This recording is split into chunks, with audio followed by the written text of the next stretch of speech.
quería hacer esperar a nuestra invitada de hoy, a Concha Cardeñoso, que es la traductora de la obra que hemos estado leyendo, de Hamlet.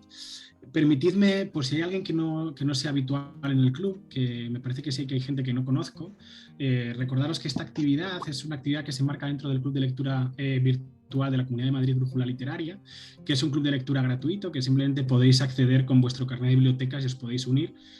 Y ahí podéis tener el préstamo digital gratuito y luego además hay un montón de actividades como esta que estamos haciendo hoy, que es un coloquio con la traductora Concha Cardeñoso. Para mí es un placer, yo soy Víctor Gutiérrez, soy el coordinador del club y para mí realmente es un placer siempre poder invitar a traductores y a traductoras a nuestro club, porque creo que es muchas veces una de las visiones más certeras, más cercanas y más emotivas que podemos tener de una obra, ¿no? Su punto de vista sobre ese trabajo tan difícil, tan complejo que es el trabajo de la traducción. Además, hoy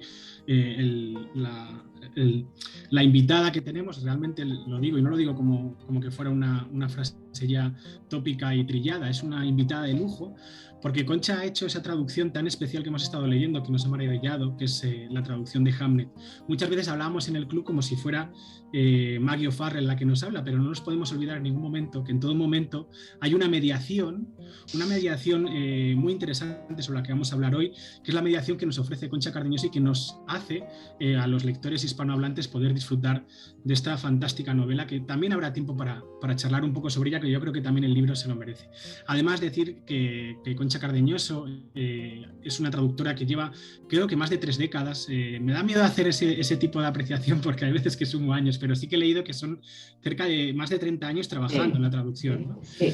Pues imaginaos todo lo que ha vivido, todo lo que ha podido ver. Y yo creo que encima has estado trabajando, Concha, y esta quizás la primera pregunta que te haga, antes de decir, por supuesto, que ganaste el premio Esther Benítez, que es un premio de gran prestigio en la traducción, con esa obra de Daphne du Maurier, cuando no la conocía nadie todavía, cuando estaba, o la conocía una minoría del mundo hispanohablante, en esa edición de Alba Editorial que a mí realmente me fascinó. Y lo que te iba a decir, Concha, es que has estado trabajando 3 décadas en esto de la traducción, en un momento que me parece fascinante porque ha habido, yo creo que un cambio enorme, ¿no? en la profesión. A lo mejor yo lo veo desde fuera, pero tengo la sensación de que en todo este tiempo se ha producido una profesionalización y una mejora a bien de la traducción hispanohablante, o a lo mejor simplemente es una perspectiva que tengo yo equivocada. ¿Tú cómo lo ves desde dentro? ¿Cómo crees que ha evolucionado en estos 30 años de trabajo la traducción?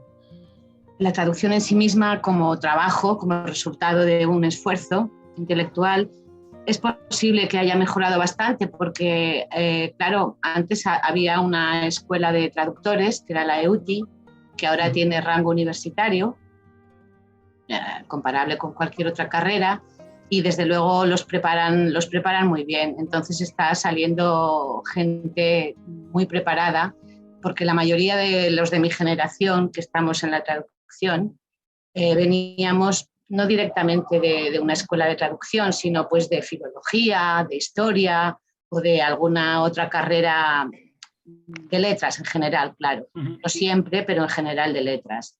Entonces era conocer la lengua de la que traduces, por un lado, y por otro la tuya propia. Y entonces ahí empezar el rodaje, que claro, es la experiencia la que te va dando más seguridad o más acierto, o empiezas a ver las cosas que no están bien. Al principio vas con mucha cautela y muy pegada a los originales y luego pues vas evolucionando a medida que, bueno, pues que acumulas experiencia. Hola a los que se acaban de incorporar. Buenas Estamos tardes. hablando con Concha Cardeñoso. Os pido que por favor durante el primer turno de preguntas, que voy a ir llevándolo yo para también romper el hielo, silenciéis si podéis los micrófonos para que no se meta ruido de fondo en la conversación. Lo podéis hacer abajo en la esquina inferior izquierda, es muy sencillo. Simplemente dais a silenciar y así se escucha mejor esta primera parte. Y luego, por supuesto, el protagonismo lo quiero ceder completamente a vosotros y a vosotras, así que en 10-15 minutillos os doy paso para hacer esas preguntas que a lo mejor teníais ya planteadas y pensadas. Estábamos hablando sobre la traducción en general, sobre cómo ha ido evolucionando estos años. Ya has dicho esa idea de transmitirte fiel al original o buscar quizá el tono de la obra o intentar transmitir de alguna manera lo que pretendía la la autora o el autor al que traduces, ¿en qué momento o cómo has enfocado la obra de Hamlet? ¿Has intentado ser fiel al original o has tenido que tomar una serie de decisiones que de alguna manera se acercan más a quizá al sentido final de la obra, pero que el lenguaje a lo mejor te entorpecía, ¿no? ¿Cómo has trabajado con Hamlet, Concha? Pues he trabajado con Hamlet como suelo trabajar siempre, teniendo en cuenta que, por ejemplo, la voz narradora es de una época determinada, del siglo XXI, mientras que los diálogos que se desarrollan dentro de la novela son del siglo XVI. Entonces, esto ha sido una disparidad grande que a veces me ha costado tener en cuenta todo el tiempo. Pero creo que, vamos, me he esforzado mucho en que las partes dialogadas fueran lo más creíbles posible en cuanto a la época, sin cometer anacronismos, que es una cosa que me preocupa bastante en la traducción. O sea, no voy a poner una expresión que sea netamente moderna en boca de un personaje del siglo XVI. Esto es lo que más he tratado de evitar. Más luego, pues, toda la cuestión por ejemplo, la ropa, las costumbres, vocabulario concreto de esa época, ¿no? Que pues, un corral de comedias ya hoy día pues, solo está en la historia, ¿no? Pero ahí está vivo, pues revive, ¿no? El corral de comedias, entonces pues merecía ponerle ese nombre, no teatro u otra cosa. No sé si Sí, he respondido. sí, es que es muy interesante esto que hablas porque estamos hablando, lo que acabas de decir, de una obra del siglo XXI, pero que Mario Farres se ha preocupado mucho también en la versión inglesa. Eso es algo que se puede comprobar en la versión original, en la que ha trabajado la propia autora, con ese tipo de vocabulario muy concreto, muy específico, muy de una época determinada y también de un espacio muy determinado. Me imagino que has tenido que hacer un trabajo de documentación grande, enorme, ¿no? De cara a esto, porque encima también no es lo mismo la cultura anglosajona en ese momento que la cultura española, y habrá momentos donde directamente no habría una palabra exacta, ¿no? Me imagino, o ha pasado eso, ¿no?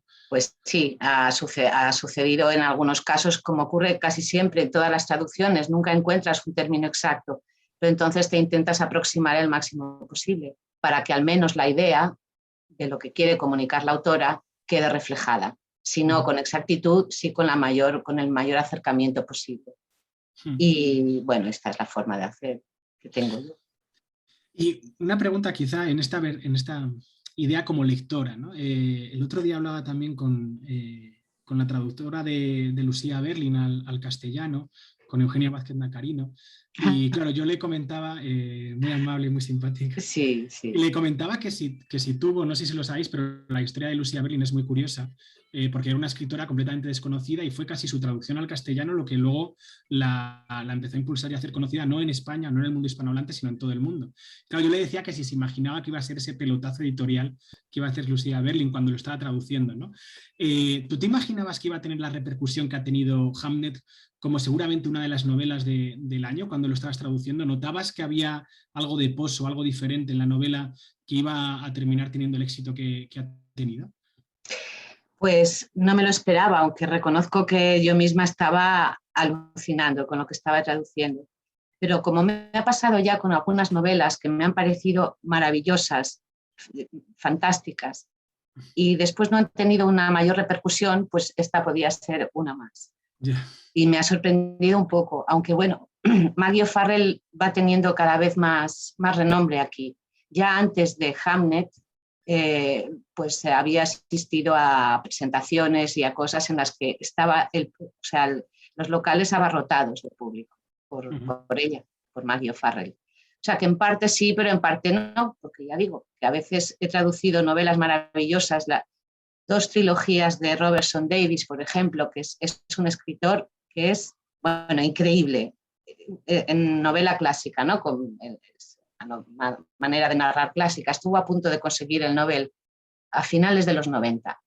Bueno, pues no ha tenido repercusión alguna y son 2 trilogías, un libro de cuentos de Navidad en clave de humor fantástico y algunos más que desde luego se han quedado como en la inopia o bueno, han pasado bastante sin pena ni gloria, ¿no? Así que no me lo esperaba en absoluto y me ha sorprendido muy gratamente, sobre todo que la gente haya disfrutado con este libro, porque realmente es precioso. A mí me ha gustado muchísimo, muchísimo. Como lectora ya adelantas que te ha gustado. ¿Como traductora te ha gustado o ha sido un trabajo difícil? Bueno, ha sido difícil, sí. He sudado un poco de tinta y de sangre y sudor y lágrimas, pero muy bien. La verdad es que estaba encantada y lo he hecho con todas las ganas porque me entusiasmaba lo que estaba leyendo. Realmente me enganchó desde el primer momento y cada vez iba a más y cada vez iba a más, y cuando te va presentando a Agnes cómo es y las cosas que suceden y la madre que aparece y bueno, supongo que lo habéis leído todos, ¿verdad? Sí, No sí. va ya yo aquí a destripar nada. No, se puede hablar del final aquí. Ya nos hemos Bien. aguantado mucho. Nos hemos Bueno, aguantado mucho. lo del final lo he encontrado sublime. Esa manera de resolver todo el conflicto que Agnes tenía con la obra de Hamlet, ¿no? Bueno, me pareció sublime. Casi lloraba al final, de verdad. No quise Y, leerla entera antes de traducirla. ¿no? ¿Fuiste No, poco a poco? fui leyéndola a medida que la traducía y Ah, entonces sí. me reservé para el final, que bueno, realmente hasta casi lloré o incluso alguna lágrima se me escapó, es que me resultó muy emocionante y redondísimo, perfecto, no podía haber hecho nada mejor. No sé qué más va a escribir la pobre después de esto. Sí, no, la verdad es que ha dejado el listón muy alto. Altísimo. Pero sus últimas novelas ya, también lo hemos hablado, sus últimas novelas ya eran potentes, es decir, realmente es una mujer que va Sí, apuntando. sí.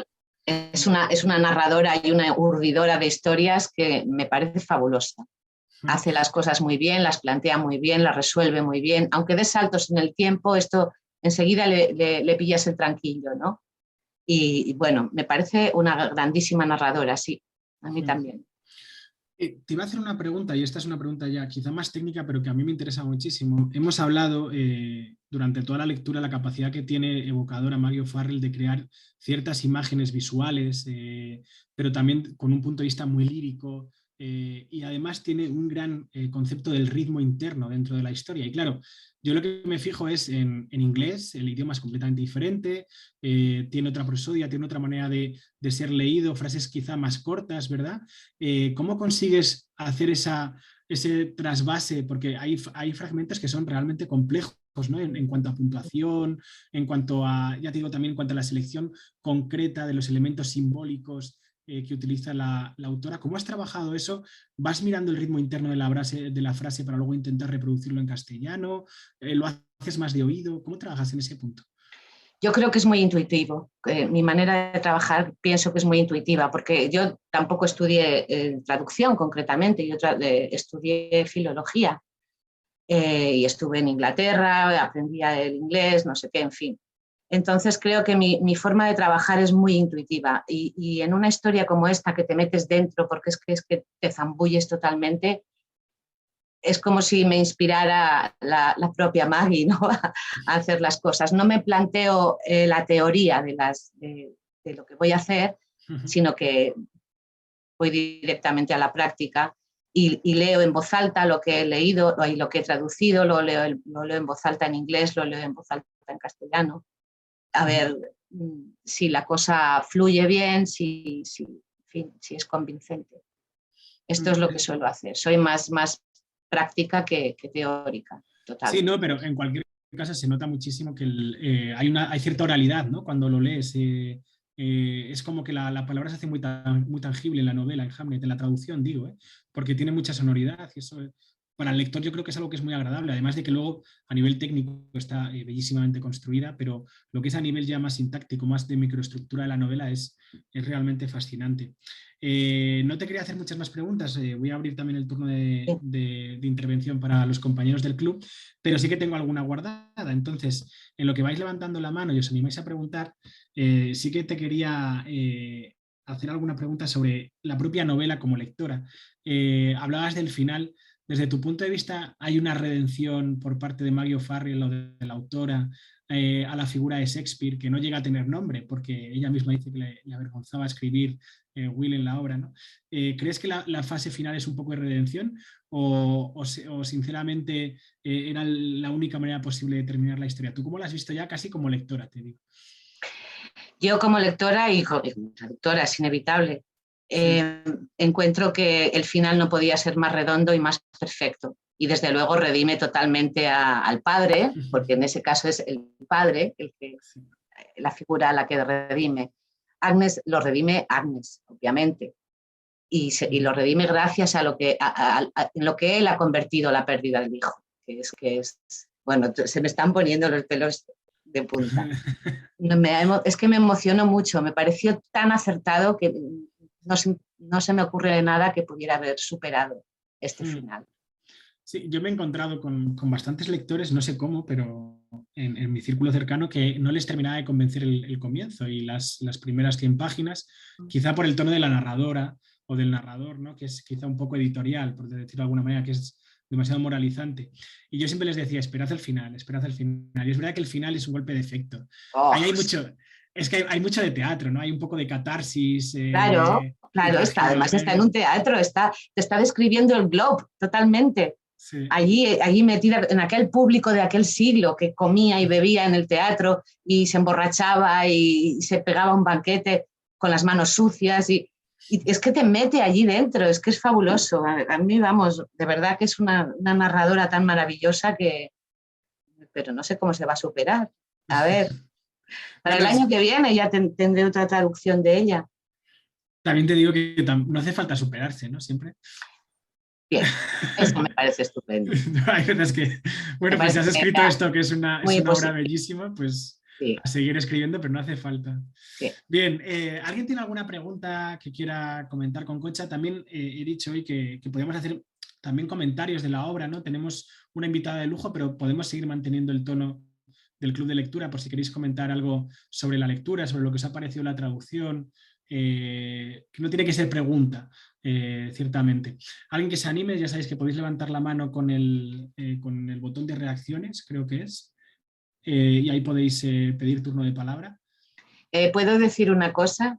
Claro, por favor, sí. Lo que más me gusta de asistir cuando me invitan a sesiones de clubs de lectura es oír a los lectores y a las lectoras contar cómo han vivido esa novela, ese libro o lo que sea. O sea que estaré encantadísima de oíros hablar a vosotros. Por supuesto, pues así encima ya nos está animando ella. Si no, lanza una pregunta, si no os atrevéis. La primera...